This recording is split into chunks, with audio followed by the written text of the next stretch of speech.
Went out to dinner the other night. Check came at the end of the meal, as it always does. Never liked the check at the end of the meal system, because money's a very different thing before and after you eat. Before you eat, money has no value.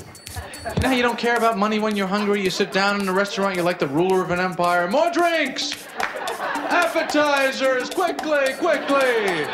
It will be the greatest meal of our lives. Then after the meal, you know, you got the pants open, you got the napkins destroyed, cigarette butt in the mashed potatoes. Then the check comes at that moment. People are always upset, you know? They're mystified by the check. What is this? How could this be?